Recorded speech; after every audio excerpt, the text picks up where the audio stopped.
Hello students, मैं दीपक नैन मां शारदे पावटा के ऑनलाइन प्लेटफॉर्म पर आपका स्वागत करता हूं।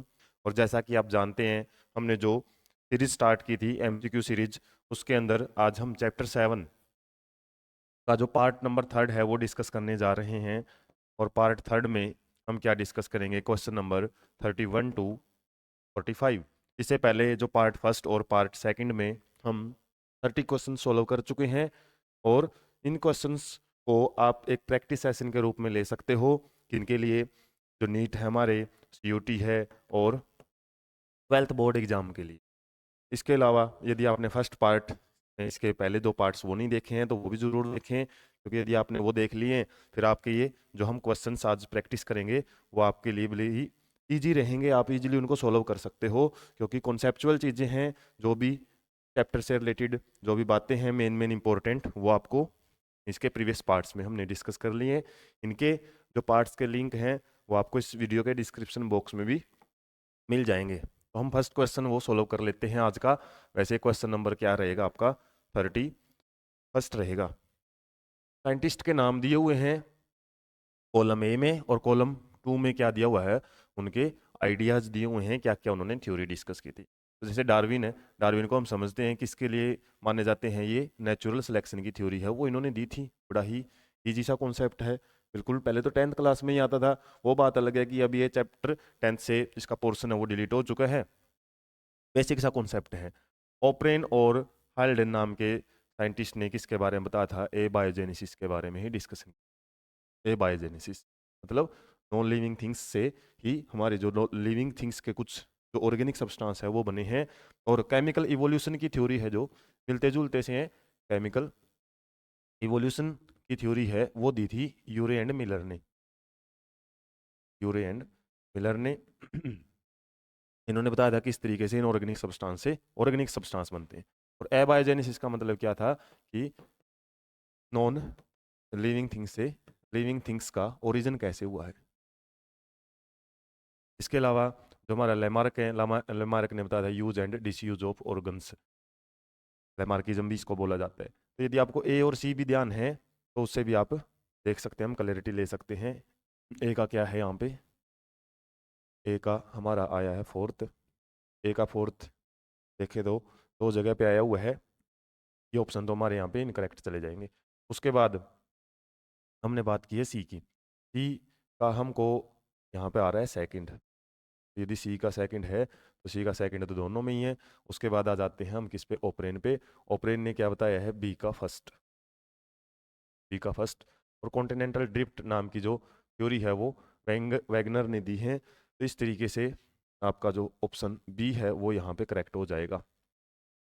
ए का क्या रहेगा यहाँ पे फिर, थर्ड रहेगा। तो इस तरीके से आपको थोड़ा सा करेक्शन की तरफ बढ़ना है। एक दो यदि आपको ध्यान है इस प्रकार के टेबुलर क्वेश्चन के लिए, कई बार तो आपको एक दो क्वेश्चन से ही ध्यान से ही पूरी सॉल्व हो जाती है, और कई बार इजी के लिए आप सब भी मिला के देख सकते हो। उसके बाद हम नेक्स्ट क्वेश्चन की तरफ बढ़ लेते हैं। इन 1953 Miller created primitive earth condition in laboratory. Laboratory में उन्होंने क्या है, सारी की सारी वो कंडीशन तैयार कर ली थी, जिनके बेस पे उन्होंने क्या शो किया कि कैसे प्रिमिटिव एटमॉस्फेयर की वजह से कुछ चीजें हैं वो बनी। और उन्होंने क्या क्या लिया था, टेम्परेचर हाई रखा था, लो टेम्परेचर नहीं रखा था, हाई टेम्परेचर रखा था, वोल्केनिक स्ट्रॉम्स थे, नॉन रिड्यूसिंग एनवायरनमेंट नहीं था, क्या था, रिड्यूसिंग एनवायरनमेंट था। वोल्केनिक स्ट्रॉम्स का मतलब क्या है, कुछ ऐसे एनवायरमेंटल कंडीशन उन्होंने तैयार की जो वोल्केनिक स्ट्रॉम्स जैसे जो धुआं वगैरह है, पार्टिकल्स वगैरह हैं, वो एटमॉस्फेयर में बने रहें। और इस एटमॉस्फेयर में रिड्यूसिंग में उन्होंने कौन कौन सी गैसेज ली थी, NH4 मतलब हमारी मीथेन, और NH3 अमोनिया। अमोनिया लिया था जो कि अमाइनो एसिड बनाने के लिए इंपॉर्टेंट थी।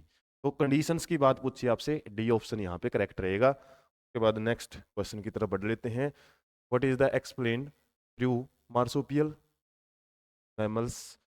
मार्सुपियल मैमल्स की दो कैटेगरी हम ज़्यादातर पढ़ते हैं। मैमल्स क्या हैं, जो मेमरी ग्लैंड्स जिनके पास होती है। मैमल्स में एक तो होते हैं प्लेसेंटल, प्लेसेंटल जिनके अंदर प्लेसेंटा होता है। और ऐसे ऑर्गेनिज्म में जितनी भी डेवलपमेंट होती है ना, जैसे हम हैं, हमारी जितनी भी जो अर्ली डेवलपमेंट होती है, जाइगोट से फिटस बनता है, वो मदर वोम में डेवलप हो जाता है। मदर वोम में ही डेवलप हो जाता है। लेकिन जो प्लेसेंट ये होते हैं ना मार्सोपियल्स एनिमल्स होते हैं, ये क्या है, ये कंप्लीट डेवलपमेंट नहीं होती है फीटस की, वो कुछ हम बोल सकते हैं अंडर डेवलप्ड कंडीशन में ही उसकी डिलीवरी हो जाती है। और उसको फिर क्या कराया जाता है, प्रोटेक्शन के लिए इन ऑर्गेनिजम्स के पास एक एक्स्ट्रा पाउच होती है जिसको हम ब्रूड पाउच बोलते हैं, ब्रूड पाउच, जिसके अंदर क्या है, वो जो अंडर डेवलप्ड जो यंग बेबी है उसको रखा जाता है, और उसके बाद क्या उसकी डेवलपमेंट वहां पे की जाती है। उसको आपने देखा हो कंगारू के अंदर भी हम देखते हैं एक ब्रूड पाउच होती है जिसमें आगे वो एक छोटा सा जो उसके बच्चे हैं उसको कुछ डेवलपमेंटल स्टेज तक उसको रखा जाता है, और एक प्रकार के पेरेंटल केयरिंग को वो शो करता है। तो प्लेसेंटल में प्लेसेंटा होता है और सारी डेवलपमेंट मदर वोम के अंदर डेवलप हो जाती है, और उसके बाद क्या है, डेवलप्ड डेवलप्ड जो इन्फेंट है वो डिलीवरी उसकी होती है। इसमें अंडर डेवलप्ड कंडीशन में ही डिलीवरी होती है। तो यहाँ पे इन दोनों के बीच में एक पैरेलल इवोल्यूशन का कॉन्सेप्ट है, वो अपनी बुक के अंदर दिया हुआ है।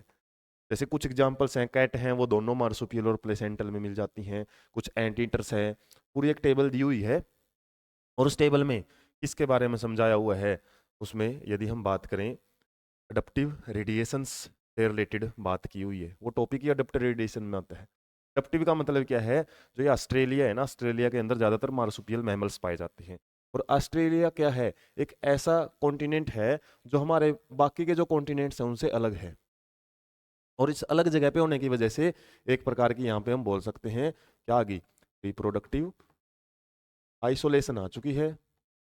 और रिप्रोडक्टिव में भी कैसे, जियोग्राफिकल मीन्स मतलब ये जो ऑर्गेनिजम्स हैं वो यहाँ से यहाँ नहीं जा सकते, इसलिए यहाँ के ऑर्गेनिज्म है ना अपने हिसाब से एक नया डेवलपमेंट है वो देखते हैं इसमें। और काफी सारे ऑर्गेनिज्म देखते हैं हम इसमें, कैट के अंदर भी मार्सुपियल की आ जाती है, एंटीटर्स में भी आ जाती है, मतलब जो मार्सुपियल करेक्टर है या ब्रूड पाउच वाला करेक्टर है ना, वो सभी ऑर्गेनिजम्स में मिलता है। एक मैमल्स के अंदर से काफी सारी डिफरेंट डिफरेंट स्पीशीज इवॉल्व होती हैं, डाइवर्जेंट टाइप की कंडीशन देख सकते हैं हम। और डाइवर्जेंट में यही समझा जाता है एंसेस्टर उनका कॉमन है, और वहां से फिर क्या है, काफी सारी रेडिएशंस निकली हुई हैं, अडप्टिव रेडिएशंस बोल सकते हैं, जो जिस टाइप का ऑर्गेनिज्म है उसमें वो अपने आप को सर्वाइव किया हुआ है। तो कॉन्टिनेंटल अडप्टिव रेडिएशन का ये एग्जाम्पल माना जाता है, मार्सुपियल्स और प्लेसेंटल से रिलेटेड जब आपके जिक्र आ जाएं। और दोनों के बीच में इनको पैरेलल इवोल्यूशन का कॉन्सेप्ट भी मानते हैं। ऐसा माना जाता है कि जो इवोल्यूशन हुआ है वो पैरेलल ही चला है, यदि वहाँ पे कैट का इवोल्यूशन हुआ तो वहाँ भी कैट हुई है, डिफरेंट इसलिए बस उसमें मार्सुपियलिटी है, वहाँ पे प्लेसेंटल या प्लेसेंटा उसके अंदर बना हुआ है, उसमें ब्रूड पाउच है। तो मैमल्स के ही दो ग्रुप हैं ये, क्वेश्चन बन जाता है, ये आप इसकी भी प्रैक्टिस रखें।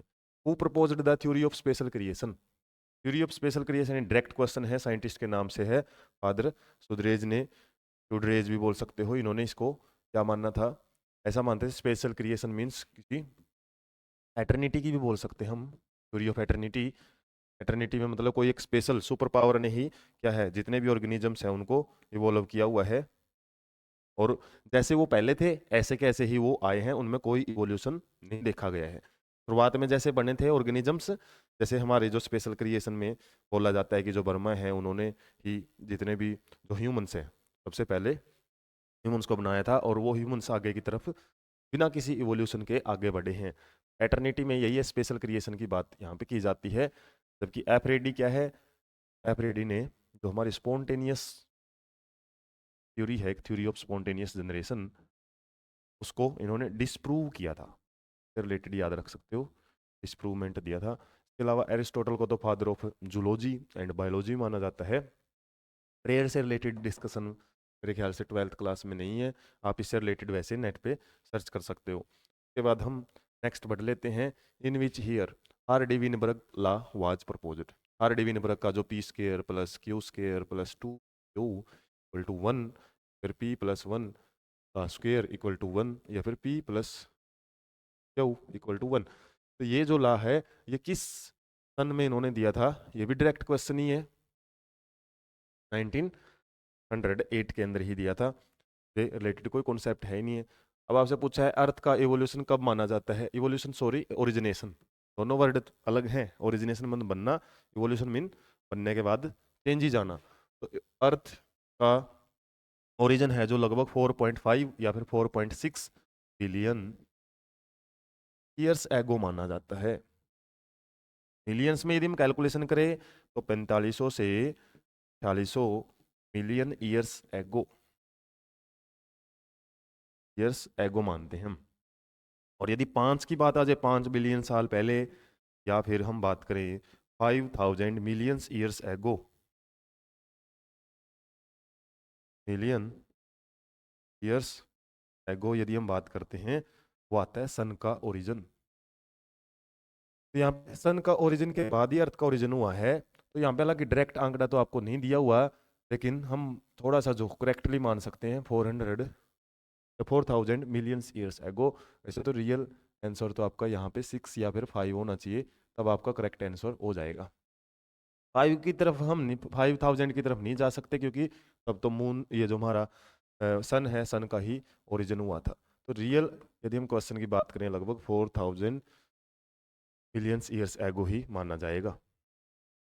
नेक्स्ट हम बढ़ लेते हैं। Which from the following options A proper for a biogenesis. Biogenesis, biogenesis में क्या बोला जाता है? जो प्री एग्जिस्टिंग लाइफ है ना, प्री एग्जिस्टिंग लाइफ, उसी से ही क्या है, न्यू लाइफ ओरिजिनेट होती है। और किसके जरिए? रिप्रोडक्शन के जरिए। और ये थ्योरी यदि हम बोल रहे हैं, किसका उल्टा होता है? ए biogenesis.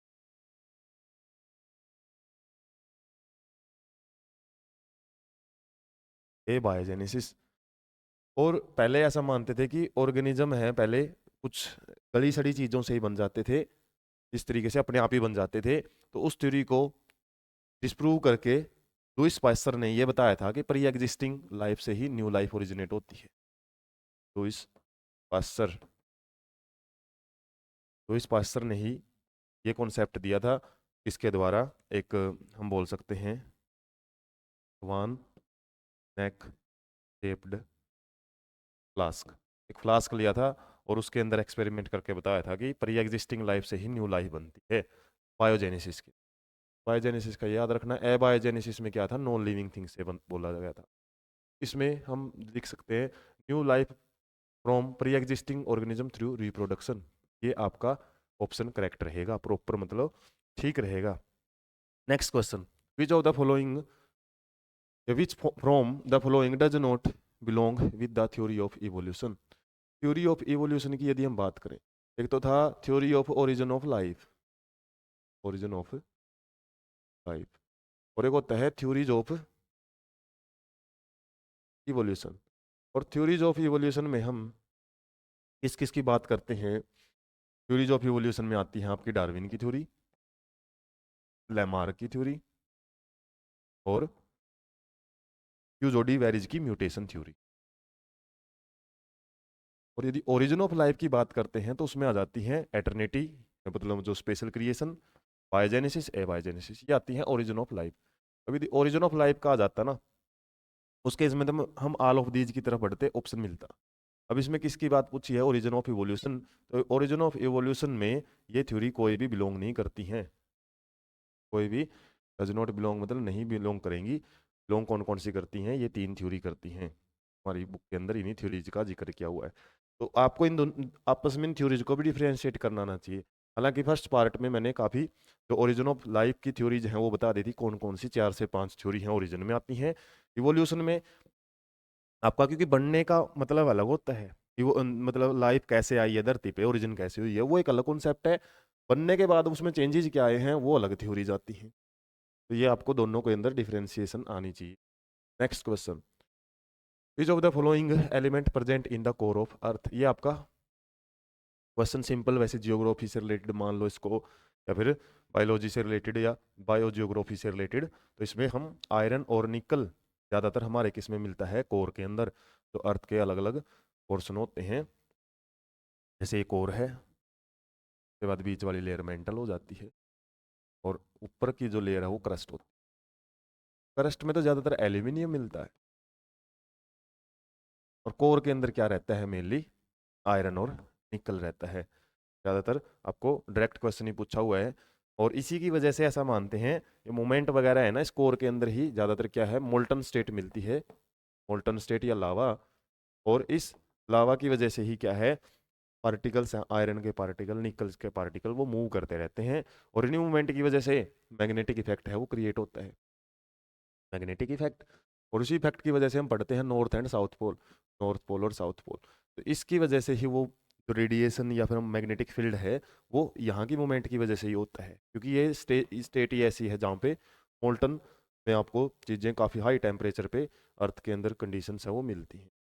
Next, which following element was active in primitive atmosphere of earth. हम कर चुके हैं क्वेश्चन, ये आपके लिए होमवर्क है, या फिर आप इसका डायरेक्ट आंसर है वो कमेंट सेक्शन में छोड़ सकते हैं। Next, which of the following associated with the nucleotide formation. Nucleotide क्या होता है, जब हम इसे प्रीवियस चैप्टर पढ़ रहे हैं molecular basis of inheritance, DNA की बात करते हैं ना, डीएनए किससे मिलके बनता है, न्यूक्लियोटाइड से, और काफ़ी सारे न्यूक्लियोटाइड से मिलके बनता है, तो इसलिए इसको पॉली न्यूक्लियोटाइड भी बोला जाता है। और न्यूक्लियोटाइड में क्या होती है, मेनली 3 चीज़ें होती हैं, इसके अंदर आपका नाइट्रोजीनियस बेस होता है, इसके अलावा शुगर होती है, इसके अलावा फॉस्फेट ग्रुप होता है। शुगर में आपकी 2 हो सकती हैं, ribose and deoxy ribose. And की जगह यदि मैं और वर्ड यूज करूँ वो ज़्यादा बेनिफिशियल रहेगा, या तो राइबोज हो सकती है या फिर डीऑक्सी राइबोज। ऐसे ही नाइट्रोजीनियस बेस में भी 2 हो सकते हैं, या तो प्यूरिन मिलेगा या फिर हेमडीन मिलेगा। ये और वाली बात इसलिए बता रहा हूँ क्योंकि और का ही कॉन्सेप्ट ज़्यादा रहेगा इस क्वेश्चन में। प्यूरिन एंड पायरिमिडिन नहीं होते, प्यूरिन और पायरिमिडिन में से कोई एक मिल सकता है आपको किसमें, न्यूक्लियोटाइड में। और एक इसी से मिलता जुलता वर्ड आता है न्यूक्लियोसाइड। न्यूक्लियोसाइड का मतलब क्या है, यदि आप फॉस्फेट ग्रुप को रिमूव कर देते हो न्यूक्लियोटाइड में से, न्यूक्लियोटाइड में से फॉस्फेट ग्रुप को यदि आप रिमूव कर देते हो, तो वहां से सिंपल क्या बनता है आपका, न्यूक्लियोसाइड बच जाता है। अब इसमें देख सकते हैं हम प्यूरिन एंड पायरिमिडिन, न्यूक्लियोटाइड में दोनों नहीं होते हैं, कोई एक होता है। ये एंड और पे ही उलझ सकते हो आप, इसलिए थोड़ा सा मैंने आइडिया दिया है। तो बी आएगा, और शुगर एंड फॉस्फेट भी होते हैं, तो हमारा डी ऑप्शन यहाँ पे करेक्ट रहेगा, बी एंड डी वाला। Next, very important for the formation of life, life की फॉर्मेशन के लिए काफ़ी इंपॉर्टेंट क्या है इसमें, तो इसमें हम बात करें, न्यूक्लिक एसिड भी होता है और न्यूक्लिक प्रोटीन, ये दोनों ही चीज़ें जरूरी हैं। न्यूक्लिक एसिड के पास क्या है, सारी जेनेटिक इन्फॉर्मेशन है, जो भी चेंजेज आए हैं वो नेक्स्ट जनरेशन में तभी जा पाएंगे। और ये बड़ा जरूरी है कि चेंजेस आए हैं तो वो नेक्स्ट जनरेशन में भी जाना चाहिए, और वही इवोल्यूशन का सबसे बेसिक कॉन्सेप्ट होता है। फॉर्मेशन ऑफ लाइफ के लिए ये चीज़ बड़ा इंपॉर्टेंट है, बाकी इनके बगैर तो वैसे काम भी चल सकता है, प्रोटीन और न्यूक्लिक एसिड दोनों ही। और आपके साथ इम्पोर्टेंट इन्फॉर्मेशन है वो क्या रहेगी आज की, तो बायोलॉजी का जो कंटेंट आपको यहाँ पे पसंद आता है, बायोलॉजी के जो कॉन्सेप्चुअल चीज़ें आपके साथ शेयर की जा रही हैं, जो भी कंटेंट, ऐसे ही कंटेंट के लिए आप जो फर्दर चैनल है दूसरा, बायोलॉजी बाय दीपक नैन, इस चैनल को भी आप सब्सक्राइब रखें। इस चैनल पे आपको काफ़ी सारा जो कंटेंट है पीडीएफ फॉर्म में भी उसके लिंक्स हैं वो दिए हुए हैं, साथ में एक बिल्कुल सिस्टमेटिक तरीके से, सिस्टमेटिक ऑर्डर्ड या आप बोल सकते हो ऑर्डर्ड मैनर्स में प्लेलिस्टें मिल सकती हैं, जिसके अंदर आप हर चैप्टर से related, unit wise, board exam से रिलेटेड बात करें तो 1 मार्क्स क्वेश्चन की स्पेशल प्लेलिस्ट, 2 मार्क्स की अलग, 3 मार्क्स, 4 मार्क्स, 5 मार्क्स, इस तरीके से आपको बिल्कुल प्रॉपरली हर टाइप का जो कंटेंट है वो आपके लिए प्रोवाइड किया हुआ है। और बायोलॉजी की जो कंप्लीट इन्फॉर्मेशन है इससे रिलेटेड केवल एनसीईआरटी से रिलेटेड, ज़्यादा फर्दर डिस्कशन नहीं है, स्ट्रिक्टली एनसीईआरटी बेस्ड जो भी कंटेंट है वो आपको प्रोवाइड किया हुआ है। और साथ में कुछ वीडियोज के डिस्क्रिप्शन में आपको ऐसे एनिमेशन लिंक मिलेंगे जिससे आप और इंटरेस्टिंगली उन चैप्टर्स को कवर कर सकते हो। इसलिए जो आपको 1 शॉट लेक्चर्स वाली जो सीरीज है या प्लेलिस्ट है, उसके अंदर जब आप कंप्लीट चैप्टर को पढ़ लेते हो नोट्स की फॉर्म में, हालांकि नोट्स की फॉर्म में ही आपको कुछ वीडियोज हैं वो मिलती हैं, जैसे हम कॉपी पे समझाते हैं किसी को इस तरीके से, हालांकि उसमें मेरा फेस वगैरह नहीं दिखे, तो आप नॉर्मली उसमें क्या करें, तो उसको अच्छे ढंग से आप कवर कर सकते हो, कंटेंट को कवर कर सकते हो कहने का मतलब। और ऐसे भी स्मार्ट बोर्ड से भी आपको काफ़ी सारा कंटेंट वहाँ पे प्रोवाइड किया हुआ है, पैरेलल चल रहा है चैनल के साथ ही, तो आप दोनों को सब्सक्राइब रखें, और काफ़ी कुछ कंटेंट बायोलॉजी से रिलेटेड आप वहाँ से भी सीख सकते हैं। जो हमारा नेक्स्ट क्वेश्चन है वो देख लेते हैं अब। Which of the following molecules coacervates contain as different quantity, अलग अलग क्वांटिटी किस किस की मिलती है। कोसर्वेट से रिलेटेड कॉन्सेप्ट दिया था ओप्रेन एंड हाल्डन ने। ओप्रेन एंड हाल्डन नाम के जो दो बायोलॉजिस्ट थे उन्होंने कोसर्वेट्स की थ्योरी है वो दी थी। और एबायोजेनेसिस जो थ्योरी है वो इन्होंने डिस्कस की थी। और इन्होंने किस किस चीज़ के बारे में बताया था, प्रोटीन्स के बारे में, ऑर्गेनिक और इनऑर्गेनिक मॉलिक्यूल्स और न्यूक्लियो प्रोटीन, सबके बारे में ही इन्होंने डिस्कस किया था। इन सबसे मिलके कुछ ऐसे मॉलिक्यूल्स बनते हैं, कुछ एग्रीगेशन बनता है जो कि आगे फिर क्या है बायोमोलिक्यूल्स में कन्वर्ट हो जाता है। और उन बायोमोलिक्यूल से ही फिर हमारी जो सेल ऑर्गेनलीज हैं, सेल का जो कंटेंट है वो तैयार होता है। बाद में क्या है वो सेल के अंदर बन जाती है, फर्स्ट सेल बनती है प्रोकैरियोटिक, बाद में यूकैरियोटिक सेल्स बनेंगी। तो बिल्कुल बेसिक कोसर्वेट्स के अंदर क्या क्या चीज़ें मिल सकती हैं, ये तीनों ही मिल सकती हैं, ये बताया था एबायोजेनेसिस थ्योरी के अनुसार ओप्रेन और हेल्डन ने। उसके बाद सेकंड लास्ट क्वेश्चन देख लेते हैं इस चैप्टर का।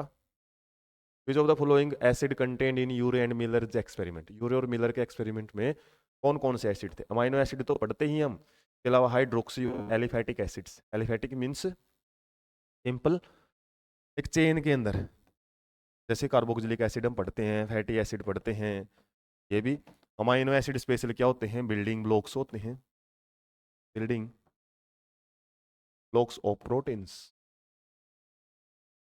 हाइड्रोक्सी एसिड का मतलब एसिड की बात जब हम करते हैं ज़्यादातर कार्बोक्सिलिक एसिड का जिक्र होता है, इसके अलावा OH ग्रुप्स भी वहाँ पे प्रेजेंट होते हैं हाइड्रोक्सी एसिड की बात करें। इस तरीके से सारे ही वहाँ पे क्या थे, प्रेजेंट थे। ज़्यादातर हम पढ़ते हैं अमाइनो एसिड्स के बारे में, और मेनली 5 टाइप के अमाइनो एसिड है उन्होंने इसमें जो डिस्कवर किए थे, जो उन्होंने एक्सपेरिमेंट किया था, और काफ़ी फेमस एक्सपेरिमेंट माना जाता है वो। Last question, by which process amino acids formed in primitive earth, कैसे कौन सी प्रोसेस के द्वारा माना जाता है कि अमाइनो एसिड हमारी अर्थ के अंदर है शुरुआत में बने हैं। टाइम यूवी रेज भी थी, डायरेक्ट यूवी लाइट है वो गिरती थी, क्योंकि ओजोन नाम का कोई कोई लेयर ही नहीं थी वहाँ पे उस टाइम, ऑक्सीजन ही नहीं थी। और बाय लाइटनिंग, उस टाइम क्या है थंडर वगैरह, लाइटनिंग वगैरह है वो होती रहती थी, जिसकी वजह से एनर्जी का काम करती थी, एनर्जी मिलती थी मॉलिक्यूल्स को, और जो जिससे वो रिएक्शन पॉसिबल हो पाती थी। टेम्परेचर ऑफ अर्थ है वो भी क्या था, ज़्यादा था, अच्छा खासा टेम्परेचर उस टाइम रहता था अर्थ का। तो इन सारी कंडीशंस की वजह से वजह से हम बोल सकते हैं हमारा एसिड है उसके लिए इन कंडीशंस ने फेवरेबल कंडीशंस के रूप में काम किया, जिससे हमारे अमाइनो एसिड है वो बने। तो इस तरीके से आप देख सकते हैं हमने टोटल जितने भी पार्ट्स हैं या क्वेश्चंस हैं इस चैप्टर के वो कवर कर लिए हैं। हमारी यूनिट भी यहाँ पे कंप्लीट हो चुकी है। इसके बाद हम नेक्स्ट यूनिट है जो वो डिस्कस करेंगे बायोलॉजी इन ह्यूमन वेलफेयर, जिसके अंदर जो फर्स्ट चैप्टर है ह्यूमन हेल्थ एंड डिजीज वो आपको डिस्कस किया जाएगा नेक्स्ट सेशन में। और इसी तरीके के सेशंस के लिए आप चैनल के साथ जुड़े रहें, चैनल को सब्सक्राइब रखें, ज़्यादा से ज़्यादा वीडियो को शेयर करें। Thank you so much.